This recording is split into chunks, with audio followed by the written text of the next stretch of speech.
आजिकाली छात्री माने शिक्षक आखिरे एक जंदा पिंपुड़ी पालटी जाइछन्ति। शिक्षक माने जेते बेले चाहिले सेते बेले छात्री माननको मारी दे पारुचन्ति, तांकर प्राण नहीं जाई पारुचन्ति।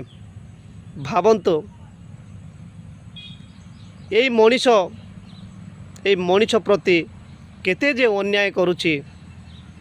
सतरे शिक्षक समाज तुम्हें जानी पारुन, एई छात्री ही तुमर माँ, एई छात्री ही तुमर भौणी, एई छात्री ही तुमर झियो।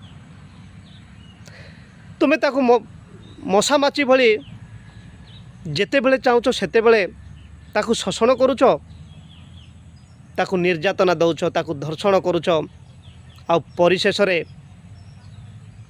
ताकू जीवन रे मारी दौच। तुम्हें केते जे निष्ठुर, तुम्हें शिक्षित होई शिक्षा नारे नारी निर्यातना दे चलीच। या तुम पाई ए समाज पाई केते बड़ कलंकितर ना। सतरे शिक्षित समाज तो शिक्षित ज्ञान रे थरे विचार करिछु केबे?